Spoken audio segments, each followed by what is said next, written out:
Good morning, everybody. If you'll give me just a minute, we're going to start getting set up here. This is being recorded. I'm going to go ahead and throw out there that I am Cody G. I'm the Chief Operations Officer of NAVRAS Tech. We're going to give some updates today. Nothing that you hear henceforth and ongoing through this recording is financial advice, and everybody should always do their own research. Stand by, do me a favor, and repost, like. We're going to let some people get in here.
Good morning, Tequila Pete and Luis. Thanks for joining.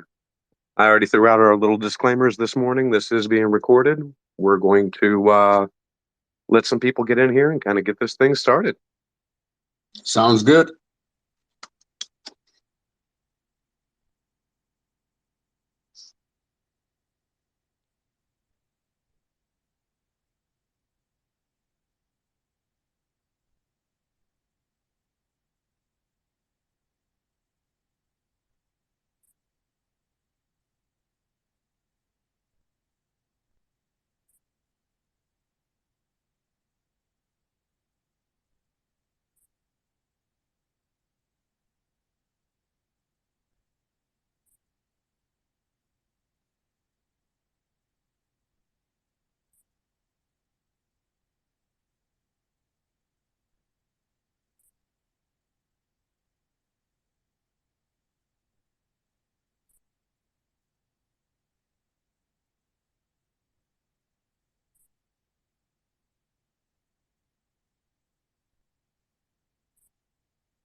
All right. If y'all will do me a favor and go ahead and repost, like, let's get the link out there. Let's see if we can get some people in here before we get started.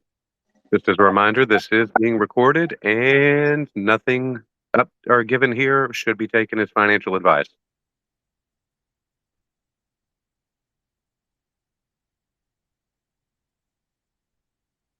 While we wait, I can talk a little bit about our security. As many of you know, in order to even play with the big boys out in corporate world, we got to start with our own home, right? And make sure that our website is secure. We have taken every step that I know how to take, and I have yet to run into a website that is of this security capacity in terms of the headers, in terms of just bot mitigation, traffic information. So I get to see in real time every day. I get a report that's emailed to me of, how are we performing? Initially, we were getting hit by all kinds of bots, and fortunately, they were all blocked. Because we were set up and we made an effort to get this set up. Some people wait late in the game. They're like, oh, I'll set up my security in 6 months when I have more funds. The problem with that is you let malicious traffic get through. And if you're not secure and they find a vulnerability in your setup, there can already be malware or bad code installed. And to be honest, what you need to be cognizant of is a lot of people say it's just a landing page. We don't need security. Yes, you do. How do you think, why do you think you need to pay all this money for a monthly or a yearly subscription of antivirus? Because you're browsing the internet, they're all landing pages, and you don't have to click anything. If you go to a page that's not secure, a landing page, you're susceptible to download uh, malicious code onto your computer. And this is why your antivirus helps. So don't let the people fool you and say, oh, it's just a landing page. Over the last 30 days, or I should say, ever since we launched our security, we are utilizing Cloudflare, which is a WAF, a web application firewall. We have had a total of 64, almost 65,000 requests to hit our site. And the majority of these requests are from the United States. And then I see a lot from United Kingdom, Canada, India, Germany, and my favorite, Mexico. Let's go, Mexico. I've seen Mexico come on here, and it's not me. So we're getting traffic from Mexico, which I think is cool to see that country engage or want to learn about cryptocurrency. So that's awesome. We did get 3 bot attacks yesterday, and they were mitigated. We had 3 threats. We're not going to call them attacks. They were threats. Attacks is when they actually exploit your site. We got 3 of them, bad browser requests. And it could be a bad browser, or it could be a browser that's trying to install or set our site up for malicious activity. And those 3 came in today within the last 24 hours. From what I can see, there were 3 of them from Ukraine, and they were mitigated and blocked. Just note that I have personally assisted many people who have lost funds by traversing crypto sites that are infected or have malicious code.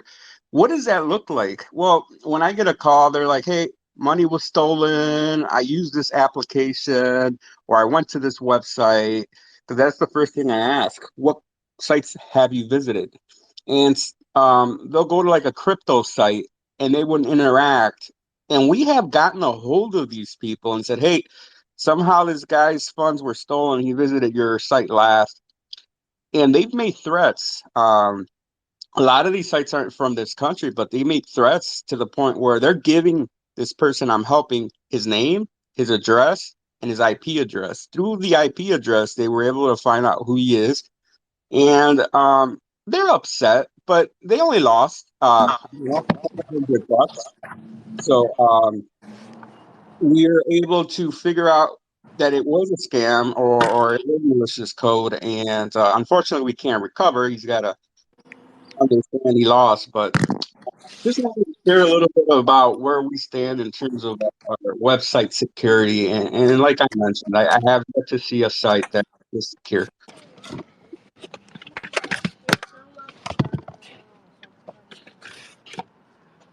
What are you doing, Louis?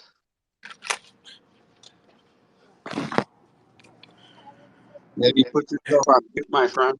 Hey, now, good morning, y'all. Good thing I came off mute. I am in full daddy mode. My daughter has her class, but I'll be listening in on all your guys' updates. And thanks for that report out, Pedro. Not a problem. So, Pedro, out of curiosity, and I'm going to play devil's advocate here, what specifically is there on the website worth even hacking or attacking or anything to that effect? What kind of damage is actually possible should somebody actually, break through security? Well, let's say your site isn't secure and isn't blocking some of these malicious sites or these bots. These bots are called crawlers. They actually crawl, and that's what they do. They're called spiders, crawlers. A lot of them are benign, but there's also a bunch that are malignant. And what these crawlers do is they basically go into your site. Google has a lot of them. Apple, Safari has a lot of them. And their intentions are just to crawl through your site and get data. What is the site about? Um, what does this site do? What's its intentions? And what happens is once they gather this data, these crawlers who are spiders just crawling, gathering all these bits of data, they can come to a conclusion and say, oh, this is a crypto site. Oh, this is a healthcare site. So all of these algorithms collectively work to for a couple of things: to serve up your site when you're searching, to take your information and sell it. Um, and what Web3, a lot of people are like, well, Web3, they won't be able to see all our information. One of the good things about Web3, if they want your information, you can sell it to Google instead of Google taking it through a web crawler. The problem is these web crawlers can pinpoint a crypto site. And I shared a tweet the other day about the dark web. The dark web is not something you've seen before. It is something that you got to use a lot specialized browser for, and it's just a dark web, and that's where they sell your information. Right now, what's really hot are crypto sites, and these spiders, if they see, and there's no mitigation, if they see a crypto site, they're going to flag that and say, hey, these are the sites we need to target because it's cryptocurrency. So we make more money if we hack cryptocurrency investors or website viewers. So what happens is now, number one, they know this is a crypto site and it goes into their little hacker repository. These crawlers then look for vulnerabilities, kind of like I do when I do a penetration test. I can see vulnerabilities. What are vulnerabilities?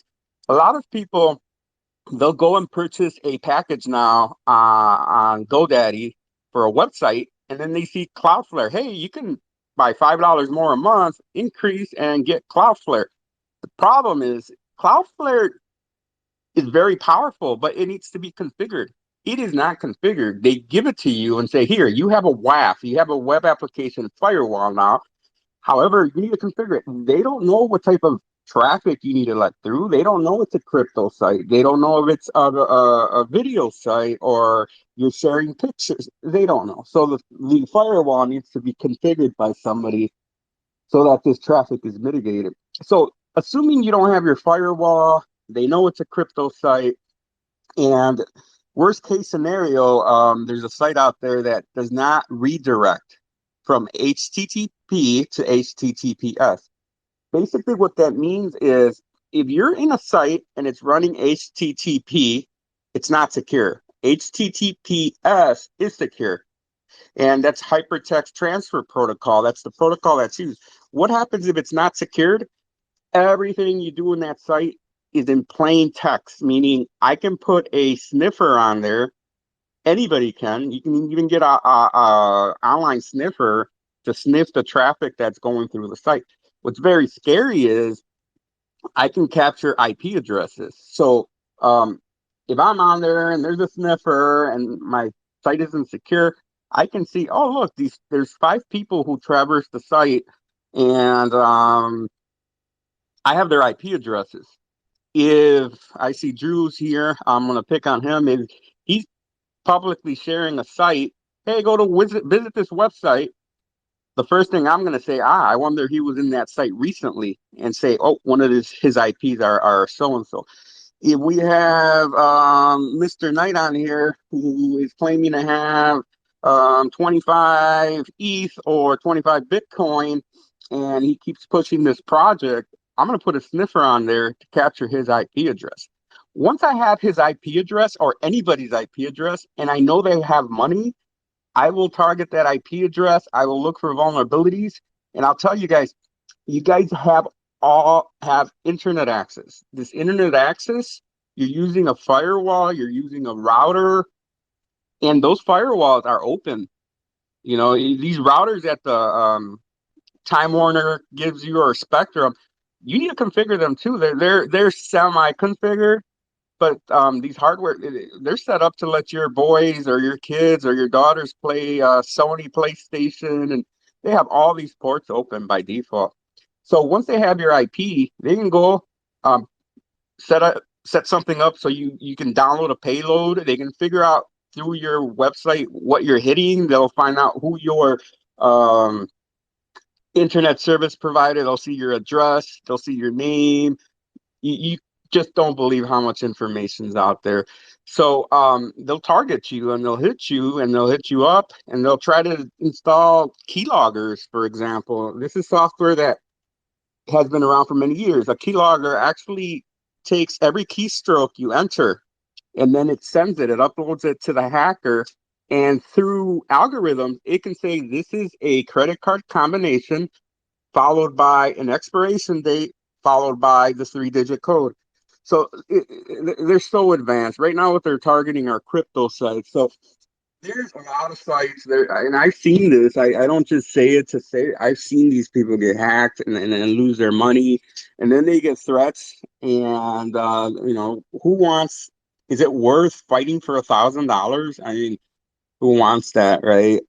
Um, People just I tell them the truth. You're not going to get in that. They're in another country, and you're just not going to get it. So be careful. Stop going to these sites.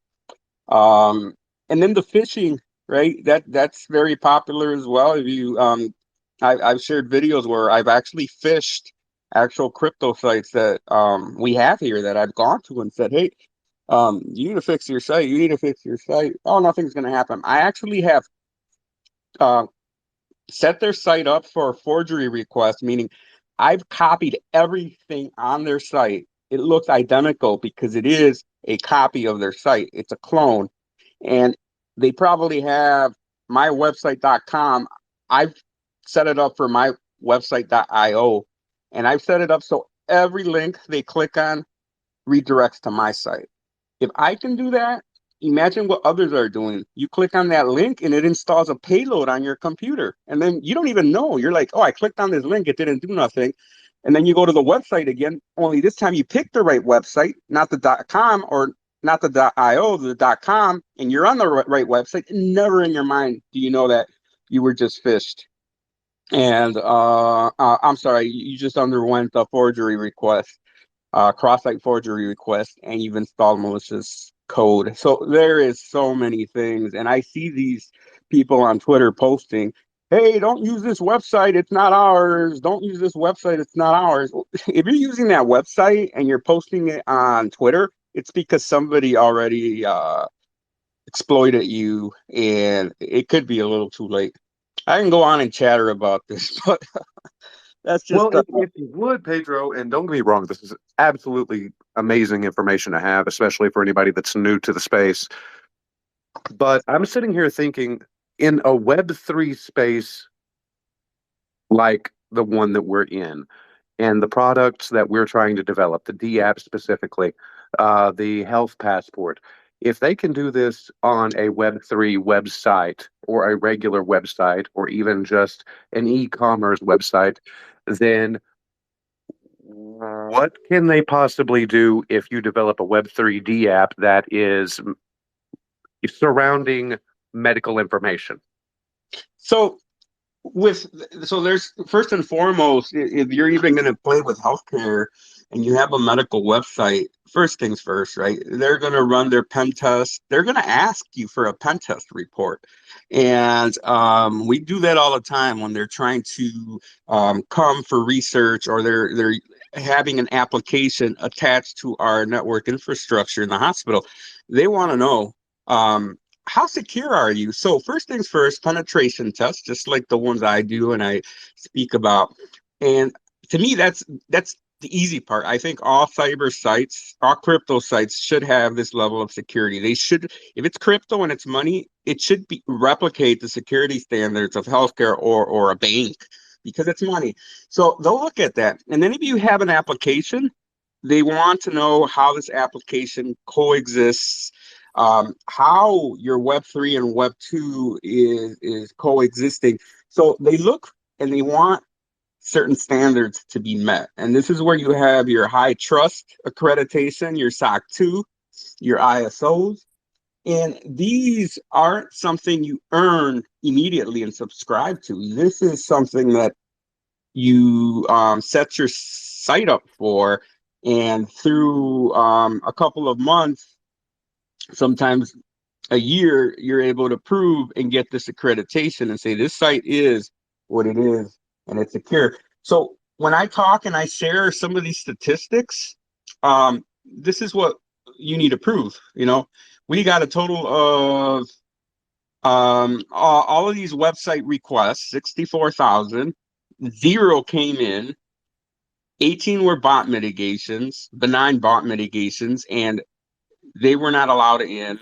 And through a cadence of documentation, you start applying for these accreditations.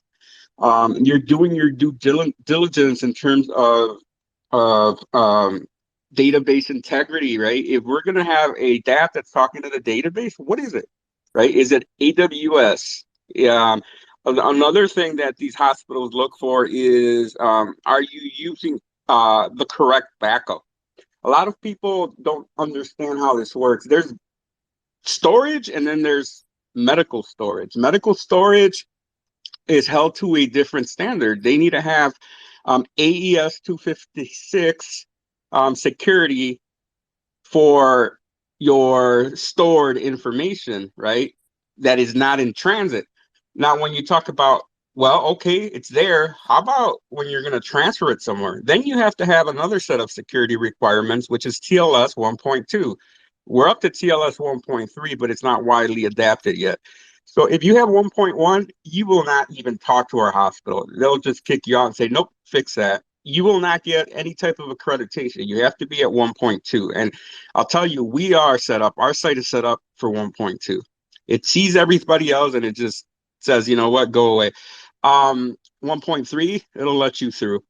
But there is so much that goes on with people needing to understand how to set up their dApps that coexist on a Web3, on a Web2, to set up all this information so that a hospital will even talk to you.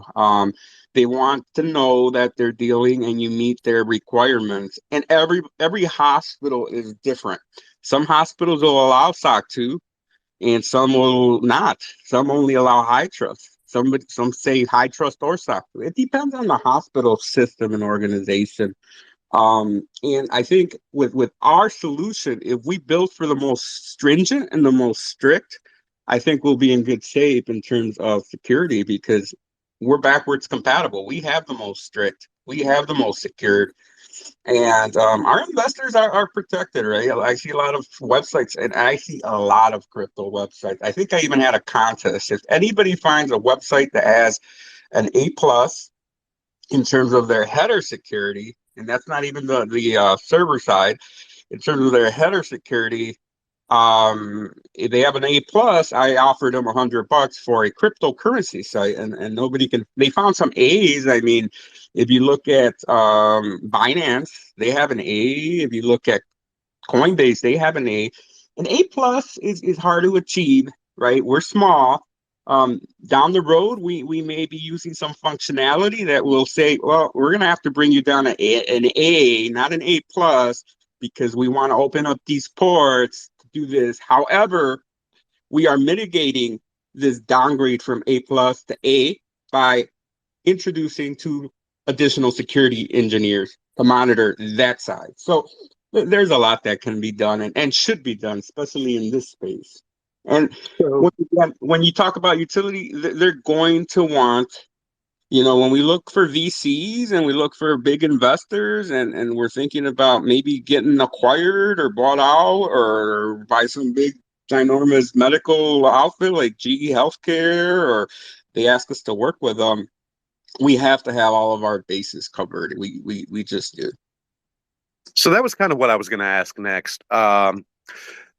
Don't get me wrong. A lot of this is information overload for a lot of people who are coming into crypto, or they're just, day trading or swing trading a token left to right, up and down.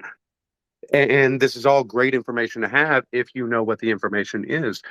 So, for those who are not well versed and are not well educated on the intricacies of the security that you're discussing, I think it is very important, and maybe you can speak to this a little bit more.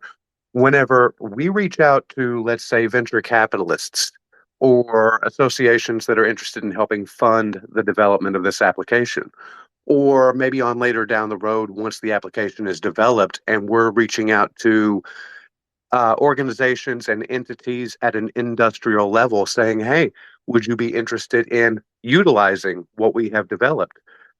How quickly would they shut us down if we were not meeting these standards? Oh, very quickly. I mean, in my line of business in cybersecurity, we have a team that takes care of the medical instrumentation, so it's not hacked and it doesn't have malware. We also have a team that are specific to an assessment process, an onboarding, or saying you will pass. We go through many assessments, and right off the bat, we tell them if you are not high trust certified, you're not going to get any of our data.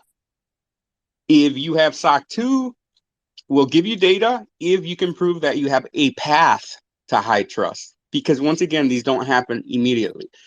And then we might let them in, assuming everything else is in alignment. I mean, we provide the vendor, which we would be the vendor or the content creator. We provide a security list, and it's about 200 questions, and they're all specific to security. And if they don't meet our questions, we do at the end of the day, we do a scoring, we do a risk analysis.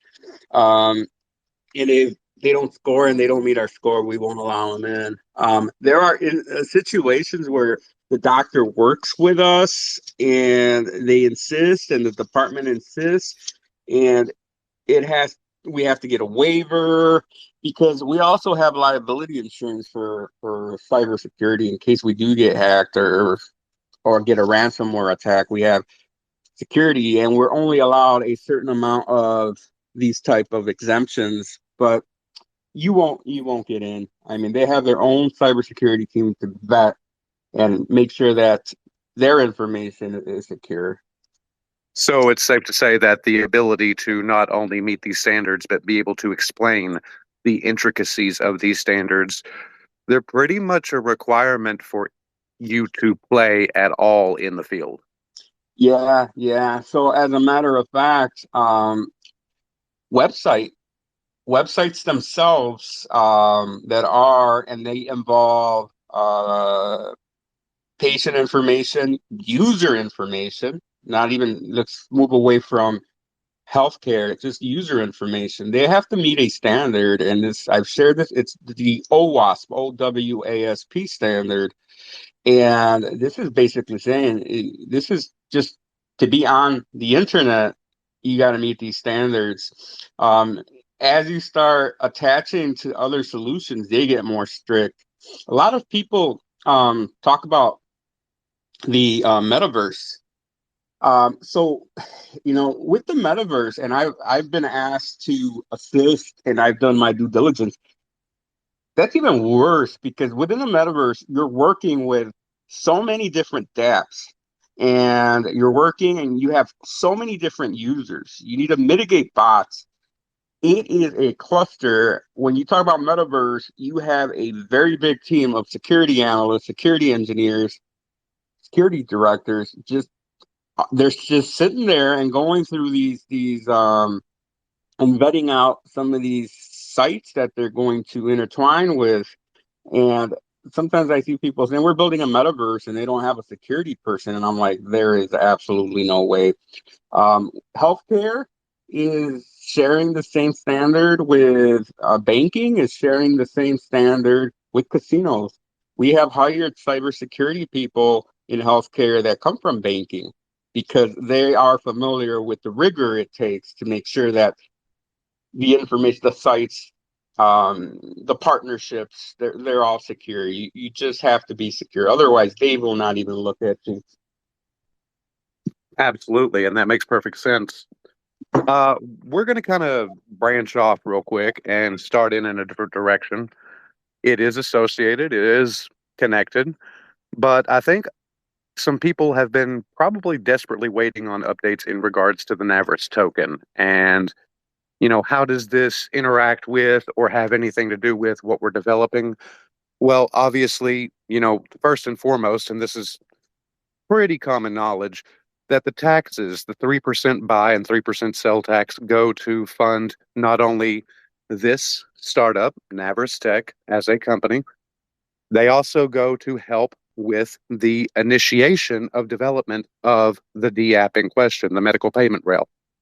Now, we do not anticipate, and Pedro, you're welcome to step in, and maybe I misword something. Feel free to clarify. I'm not going to get upset, but we are not looking to build the entirety of this DApp or any future products purely on the back of the holders. The tax tokenomics that they provide through the buy and sell of the token, yeah, we're not looking to build a $1 million, $2 million anything and just have it funded and paid for by the holders.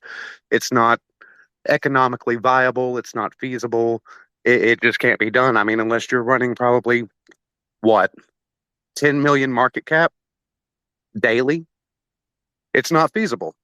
What we are looking for and what we're hoping to make happen is we are hoping to initiate this process. That means startup NAVRAS Tech. That means get the paperwork filed. That means initiate the development process. And we are reaching out to venture capitalists and other potential partners to help us fund the continued development of this. Would you say that's pretty accurate? Yeah, absolutely.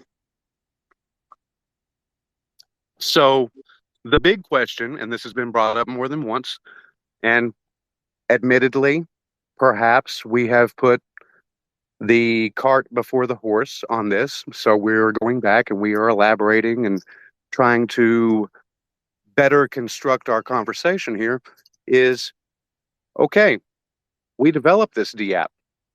We developed this product. What does that do for the token holder? So what we are currently working on and what we are building, and nothing is finalized yet, is we are working on ways in which the funding that is generated from the revenue model for this DApp or the use of this DApp will go right back into the token in terms of buybacks or upward buying pressure. These are items that we're going to try and put together so that, let's say, and this is completely hypothetical right now because nothing's written in stone yet. Let's say we charged,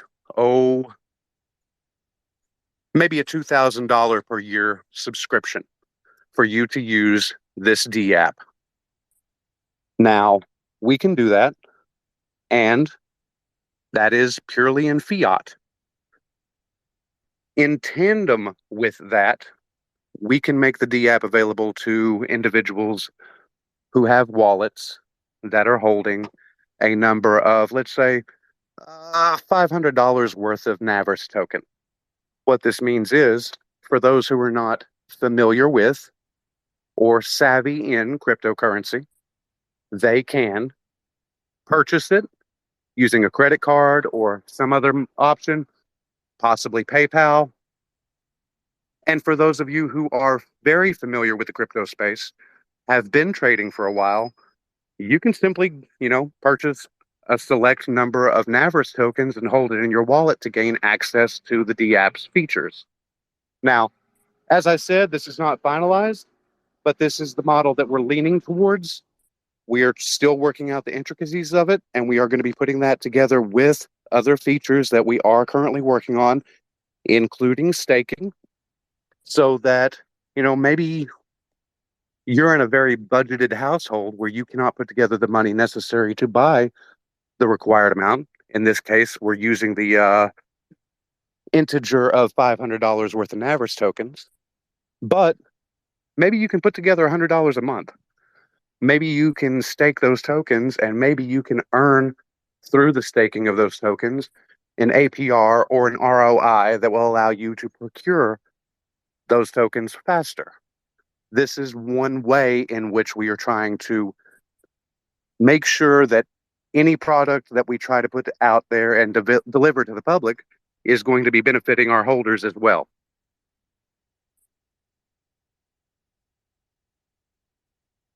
I just shared a on the what do they call it, the nest here. I just shared a screen capture of what this application is going to look like, give or take. This DApp will be available to users in way of application on their phone. However, the uniqueness is we are going to attend to um, many different platforms. It could be research, it could be insurance, it could be medical providers. So we're also formulating an equivalent on a GUI-based graphical user interface that they can utilize in their offices, right? We don't expect physicians to accept payments or navigate through a patient record. Uh, but I just wanted to, I know Cody's going to speak to it. I believe he is, but just want to let you know we're going to be talking about this a little bit. It's on the Nest if you want to look at it.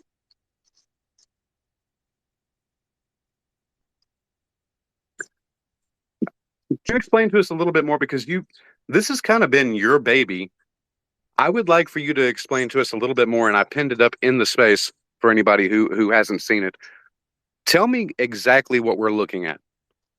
So there's a lot of use case for this. What we're looking at here is an equivalent passport, if you will. However, it is digital. And with this passport, we can solve for your typical vacation goer. You can solve for your industry. As if you look right now, a lot of people work around the globe. I know for us, when they send us over to India to work with engineers, we got to get all these vaccines, and nobody wants to go to some of these places just because of what's happening now. Look at COVID, right? It hit us. Imagine being stuck in another country. I know people who were stuck in other countries, believe it or not. Um, because when COVID came around, I believe I was working with GE Healthcare, and my line of business with GE Healthcare was cybersecurity for medical. And so we did a lot of traversing the system and traversing the globe. So people were not wanting to travel. There were travel restrictions. And so this solves for that population as well. Not only that population, let's talk about government, right? We have so many people who lack resources or are not educated enough to keep on top of their medical histories, their conditions, and they're vulnerable and they need education. I mean, if we look at the situation, a lot of people don't like the border crisis right now, but something like this should have been mandated where they had a medical passport that we can utilize and leverage for these individuals. But I'll speak of the use case that's on the website because the use case actually happened to me, right? And I've shared this before, but when you travel, if you have a pre-existing condition, it could be a matter of minutes. Decisions have to be made immediately. And if you're in a different country and you reside in the US, gaining that information in a different country is going to be a headache. It's going to be laborious and almost impossible unless you know them personally. They're not going to release information. So your medical passport can be pre-populated voluntarily by you who is traveling, so that in case you do get ill or you do get into an accident, your conditions are there. And this is also applicable for like your loved ones. My mom, right? She's older. She's not into technology. She's got a lot of issues. This would be perfect for her. Hey, mom, you're going to Europe. Let me get you access to this. This is how it works. And basically, you can set it up for vacation dates and let it know what you're planning out. You can populate it with your medication history or what you're taking now in terms of medication. So when they do, and if they do need to attend to you, they can cross-reference those. You can have lab results, right? We all do this. Hopefully, we're doing this on a yearly basis at a minimum, but what are your blood counts, right? What's your liver looking like? I say liver because I'm Tequila Pete. So, what is that baby looking like? Your X-rays, right? Sometimes it's important if you have a condition, believe it or not, situs inversus. I'm sorry, sinus inversus is an actual condition where your heart is on the opposite side of where it should be. It does exist, but there are other conditions. There's cardiac conditions. You could have gotten stents. You could have pacemakers that are implanted, or your loved one could. The idea behind this is to be able to populate all your history on here, your family history, and vaccinations, anything and everything that you feel is important before you take this trip. Because once again, you're going into a country that is probably not equipped to, number one, get the information they need to keep you alive. In my spouse's case, she has ITP, and basically what happens is she doesn't coagulate, her blood doesn't coagulate. So if she's in a car accident, by the time she gets to the hospital and she's bleeding, she needs to have the blood available, ready to go. If not, all bets are off. She bruises easily and she can bleed to death. So these are the type of things that need to be known. And so with this passport, you have it. Not only is it for international purposes, but even domestic. We have a lot of people who are uh, challenged, don't have the funds, they don't keep track of their records, and I'll let Cody chime in because I know he works. He's a first responder. He picks people up through the ambulance, and he can speak to the challenges he sees. And he's got a lot of good resources too, who are interested to see this. But Cody, I'll bring it back to you so you can speak a little bit about how this helps in your line of business. I sincerely appreciate it. Yeah, I've been a first responder now for about 5 years. Most recently, promoted to captain. Been on 3 different departments. Worked with at least 2 different ambulatory companies, private EMS. And one thing that a lot of the public doesn't, the 911 situation, and I mean situation in terms of how it works from the time you call 911 to the time that the call is over and the first responders leave. It's kind of a mystery to the general public because a lot of people do not realize that whenever you call 911 for, let's say, an EMS incident, let's say that, and I don't mean any ill will whatsoever. I'm just using this as a hypothetical. Let's say that you're over here for a family dinner, and then cousin Jimmy over here, not you, Jim B, just has a stroke right there at the damn dinner table. It happens. It's not unrealistic. It's actually pretty terrifying. By the time that you have this happen, and the panic and anxiety and fear kicks in, and you turn around, and how many of you are absolutely well versed in what a stroke looks like? I know I wasn't. I mean, yeah, there's obvious signs and symptoms, but the general public doesn't know what they're looking at half the time for a medical incident. They just know somebody went down and they're twitching. So whenever they turn around and they call 911, they call dispatch, they're already giving what is most likely inaccurate information. They can give the patient's name, date of birth, age, the location of the incident, and what they're seeing. But, you know, by the time that's already happened, dispatch is then taking what was given to them and giving it to whatever agency, EMS, fire, that they are dispatching out to that location. And as a first responder, somebody who has answered countless 911 calls, our information's already flawed. We already have no idea what we're walking up on, and that's what I've been training my recruits on is, I've been called to a 7-year-old child that fell off his bicycle and scraped his knee.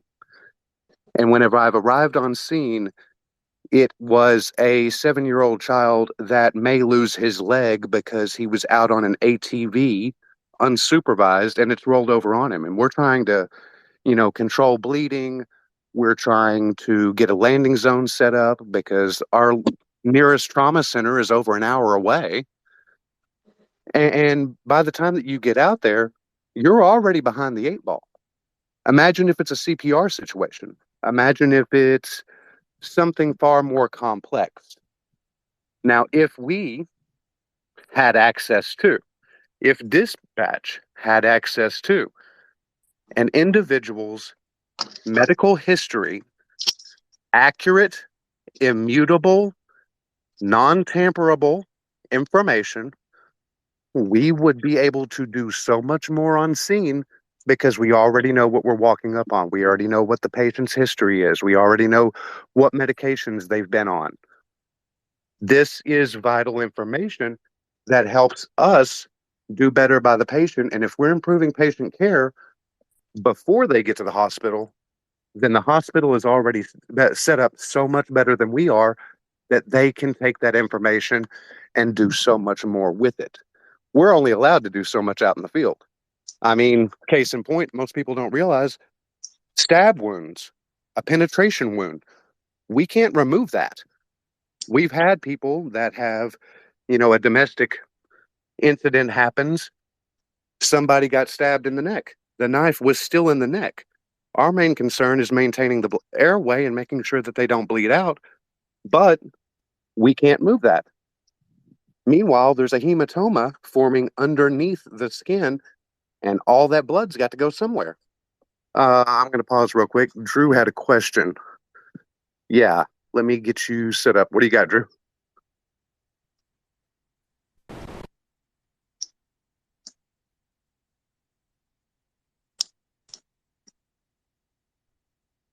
Drew, how we doing today, sir? Hola, sirs. I'm wonderful. Just a quick question. If this is going to work great for people going to other countries, is there going to be different language options on the said app?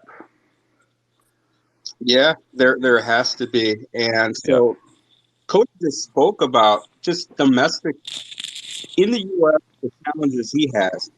Imagine going to a different country and not speaking the language and trying to communicate this. I'm very fluent in Spanish and English, and not being able to communicate and translate the conditions in another language is vital. So once we start targeting other countries, and listen, if we can be successful in the United States, which is the most stringent, the other countries are going to be a lot easier.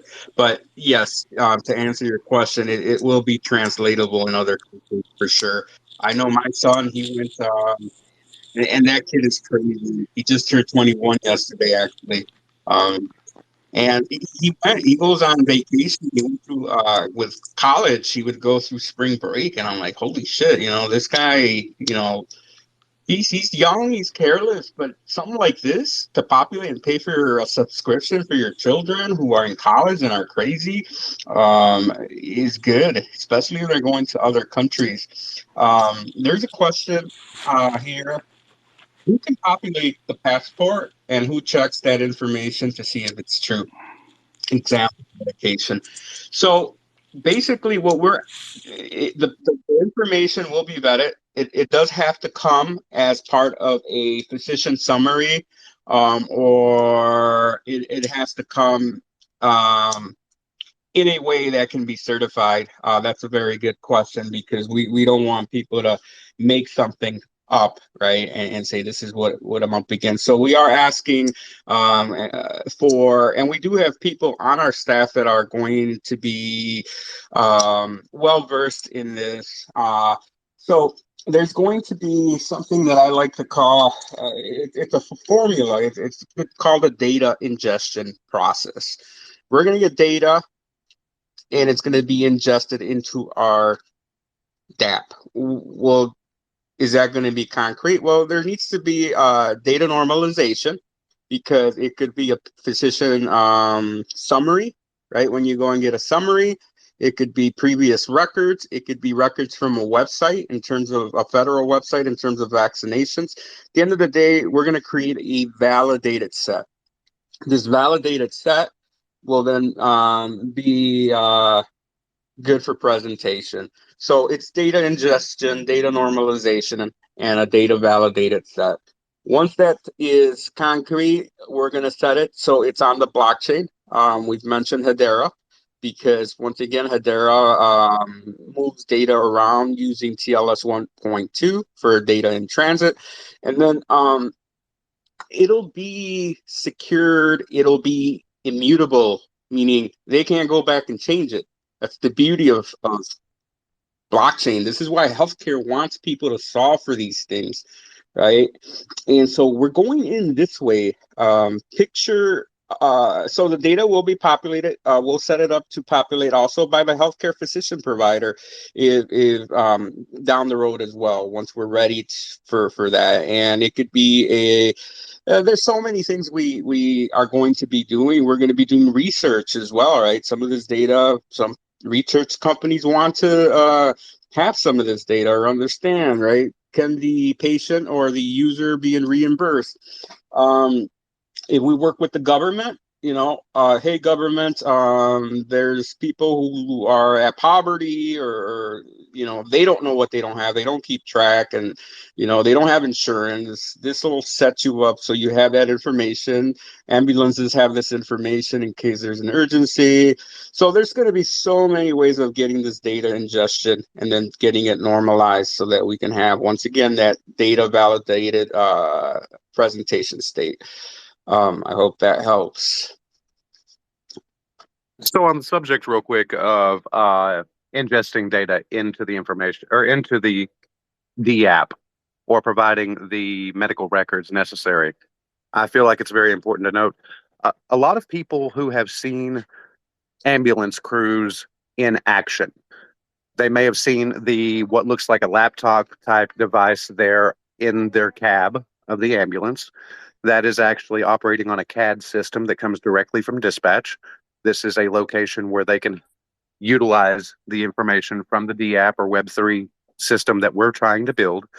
But also, you may notice whenever they go ahead and pull out the gurney, the stretcher from the back of it, they've also got this big, it looks like luggage, honestly, with a monitor on it. This is called a life pack. This is their one-stop toolbox that takes your blood pressure, takes your blood oxygen level. It sets up a 12 lead and monitors your EKG profile. What a lot of people do not know is that while it takes this information and then produces a printout of it, it can also, through a cellular connection, provide this information in a direct upload to the hospital that they're going to be taking the patient to. So where I'm going with this is that technology in and of itself is also capable of producing this data directly into the records itself. Producing data sets, let's say EKG, let's say MRI, let's say CAT scan, that give health practitioners a far clearer picture because it's not polluted by opinion. It's purely data. And data can, even though it's immutable, it can be amended. So we're consistently over time building a better picture of your health profile and what is going on with you. I'm glad Kathy came up. Kathy speaks a lot better than I do. I'm more of a technical guy, as you guys all know, and a hacker and all that. No, I'm just kidding. But Kathy, can you chime in and give us a picture? Hi guys, can you hear me? We sure can. All right. Well, granted, this is not my area per se. With that said, I did want to just chime in and add that to address Drew's question about multilingual. We were bouncing around the possibility of incorporating a GPS feature that will enable multilingual translation automatically. So that's something that has been mentioned.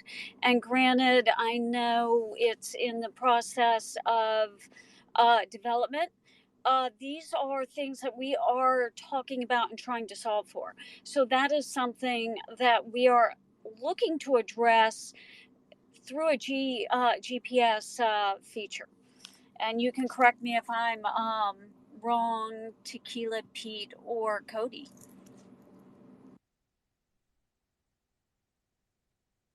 No, you're absolutely right on point. Thank you for that. So real quick, we're going to kind of segue over. Uh, Pedro, I'm leaning on you a little bit, sir. What kind of updates can we look forward to in regards to the website? What information is going to be made available on there? So we started our website to get our name out, to get our brand out. And in terms of the website release, it'll be at a point now where we can share with VCs. We feel comfortable sharing with VCs. We feel comfortable sharing with grant providers and going outside of our crypto environment to show our product. Our website will consist of, once again, a description of who we are. Have you all seen? A description, a very high level of how this is going to work, right? We talk about this utility, this medical passport. We talk a lot about using Hedera and how Hedera will be isolated from Ethereum. And we have our NAVRAS token in Ethereum. And so our website's going to give very high level 500,000 foot views of what it is we're accomplishing. It'll talk a little bit about our wallet. I'm sorry, our DApp. It'll talk about how we're going to utilize our payment rail. And that's something we haven't spoken about, but I'll touch on it real quickly. You have your passport. Within your passport, we will be configuring it to take payment and reimburse the user, take payment from the user and pay for doctor services. And at the same token, no pun intended, we will be leveraging technology to make sure we're utilizing stablecoin so that the volatility of the crypto transaction doesn't prove to be disastrous. We don't want a doctor. We don't want you pay for your daughter's braces with crypto, and then the doctor, you send them $5,000, and the doctor gets $4,000. They'll never use it. It has to be something that is going to be consistent. A lot of people have cryptocurrency. Going back to the use case, when I had that situation where I wish I would have had a medical passport with my spouse and daughter, I would have liked to be able to leverage my cryptocurrency to pay, right? Because this happened at night and I couldn't get a hold of anybody. Called the US, nobody wanted to loan me money. They were all sleeping. I couldn't get somebody to transfer money. My bank was closed. So there's going to be ways of getting that accomplished with your cryptocurrency and the conversions to stablecoin for payment. But we'll talk about the DApp, the passport. We'll be talking about the payment rail and a little bit about how that's going to work. We're going to talk about why we have two different solutions. Keep in mind, as we continue to build, we'll keep the utilities isolated from cryptocurrency, and compensation or anything that's associated with bringing it back to our native token will happen via a bridge. But we'll also talk about that use case, right? That I just explained. There are many use cases. We'll be introducing more use cases, because we talked about my personal use case. We talked about people going on vacation to other countries. We talked about students going on for education in other countries. We talked about students going for spring break, for vacation. We talked about crazy students out and about within the United States. We talked about ambulance, 911, first responder.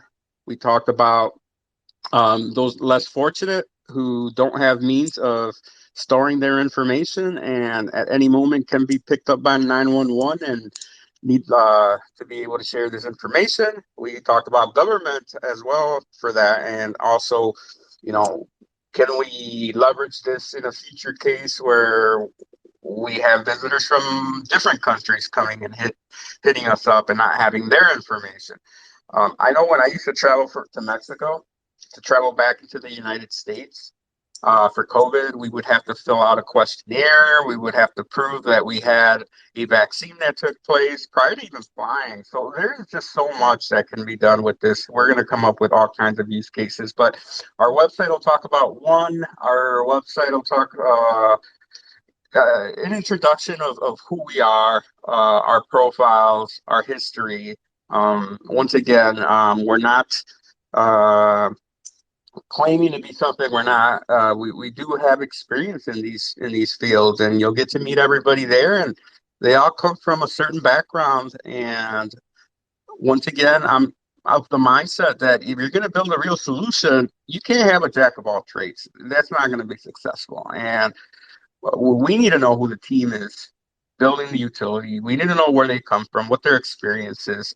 Do they have marketing? Do they have technology? Do they have this? Do they have that?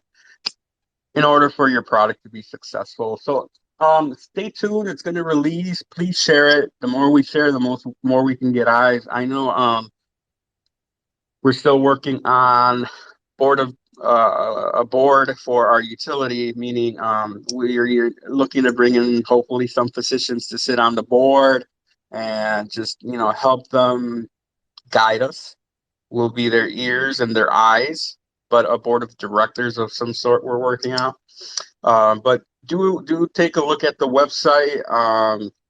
It just basically shines what it is we're doing.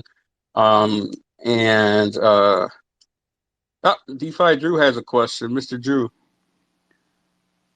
Hey, this might be, I mean, it's probably way down the road, but there's a lot of people seeing, their healthcare providers, doctors, and things online these days.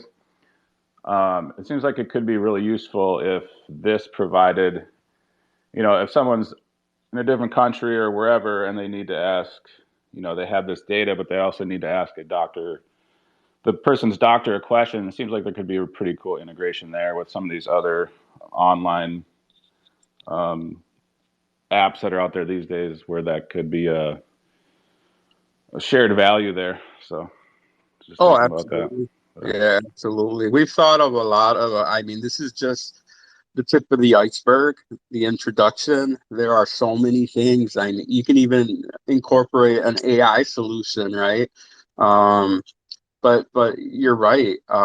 There are so many opportunities for this, and you nail it on the head, right? We have some that we haven't shared. I was going to say a joke, but I probably shouldn't. That we're keeping close lid on, top secret. But there are other things we want to incorporate to this utility. We're going to phase it out, obviously, right? We can't go live and attach to insurance providers and physicians. We're going to do the easier step first, which is allowing users to provide that voluntary information by means of enriching their data. They can continue to enrich their profile by adding historical information about their parents and all that good stuff.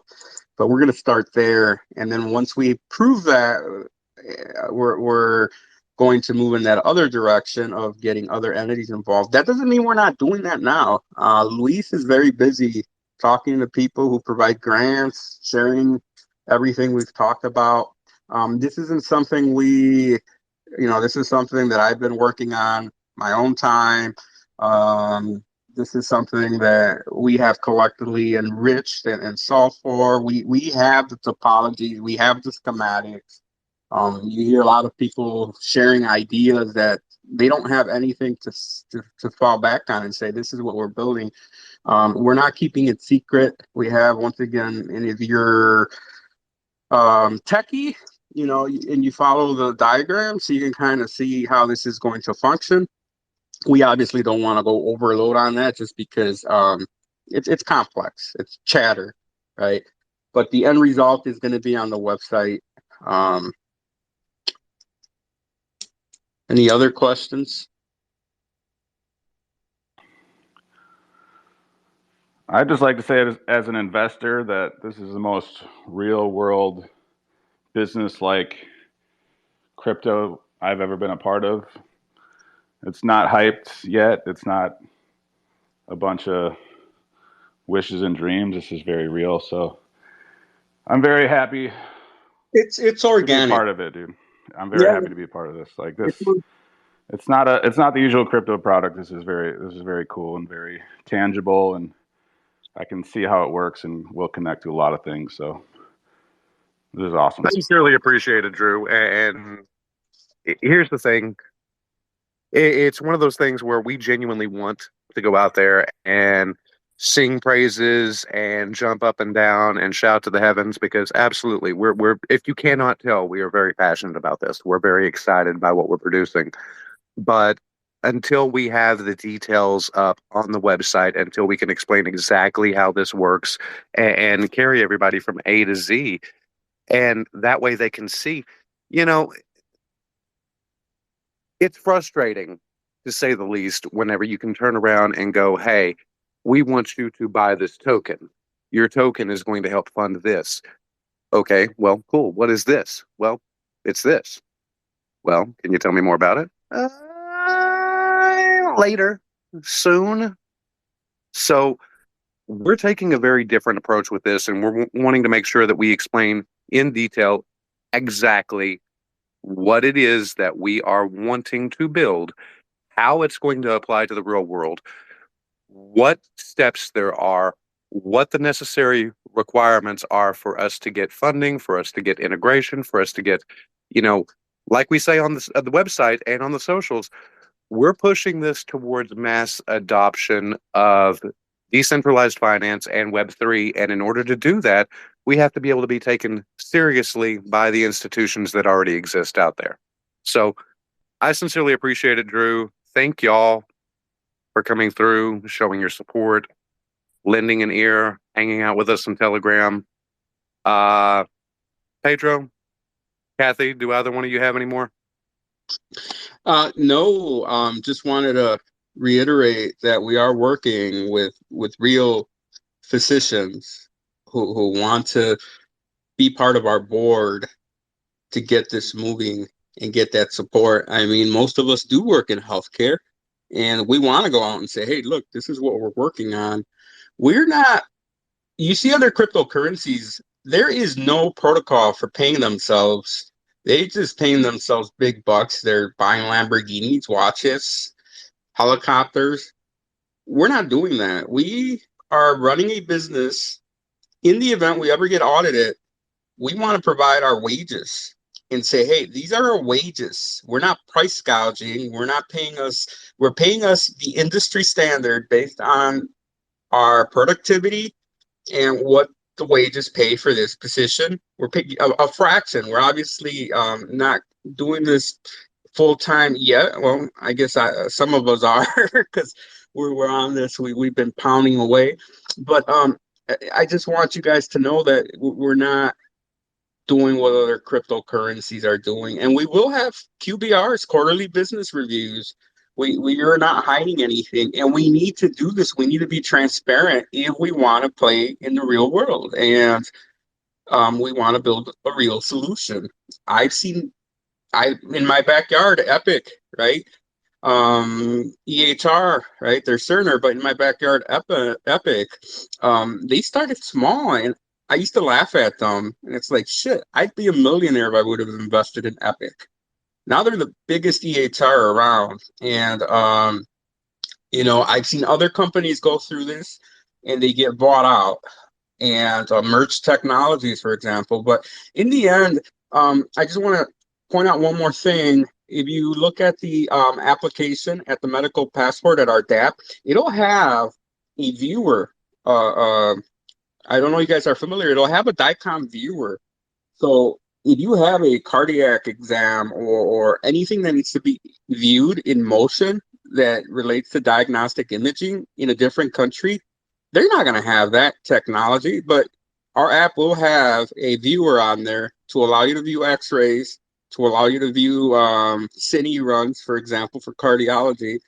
And once again, give you that fighting chance, right? Protect your loved ones. If they're older and they have pacemaker or heart conditions, we want that data to be available to them wherever they travel. If you have kids with heart conditions, heart murmurs, an ultrasound, an echocardiogram, we want them to be able to view. But these third world countries that we all populate and visit for vacation, a lot of them don't have this. And if they do have the viewers, you need to import this. And these are big exams. These will be pre-populated. These will be Harvard. These will be saved utilizing HIPAA compliant AWS storage protocols, mechanisms that, once again, provide that fault tolerance. So you never lose. If that server goes down, there's fault tolerance. There's disaster recovery, meaning all the files, if it ever burns that building up, you can recuperate. And it's high availability. It's good. It's got to meet those metrics. We used Hedera because of its speed. So just keep that in mind. There's a lot to talk about. A lot of it's technical, but we are doing something real, is where I'm getting at. With that, I'll shut up. Well, I'll be perfectly honest with you. I'm excited. We could go on for hours and hours and hours and talk this until we're all blue in the face. We've already been going for an hour and 11 minutes, almost an hour and a quarter. The bottom line is we're here, we're doing this, we're putting this together, and we want to make sure that everybody's apprised of it. And we're going to try to continue to do updates on a weekly basis. Try to get our community as involved and as informed as possible. I've always said, the big problem in crypto is everybody tells you to do your own research. Nobody tells you how to do your own research. Nobody tells you how to get educated in what it is that you're looking at. I know sometimes that this looks like information overload. Ladies and gentlemen, that is because we want you to see everything that we can show you. And if you have questions, if you're not oriented towards a specific category of information, by all means, harass the hell out of us. Make us break it down and explain it to you like you're 5. It's not a burden on us. So that being said, I want everybody to have an amazing weekend. Thank you so much for your support. Keep an eye out. The website update should be going live here. I'm not going to put a time on it. And you might take a look at Tequila Pete's X Twitter feed. I believe he's giving something away. Oh, that's right. I'm giving away a bottle of 1942 Don Julio. It's a very good tequila. It's priced at $200. I'm just asking that people share the post that came out yesterday and comment with 3 friends, and you'll be entered into the contest. But for those of you who know 1942, it's got that nice vanilla taste to it. So you can drink it with your significant other over the holidays. Thank you for bringing that up. Not a problem. I'm also going to go ahead and tack on to that because, The winner of the tequila will be required to KYC with Tequila Pete for age verification purposes.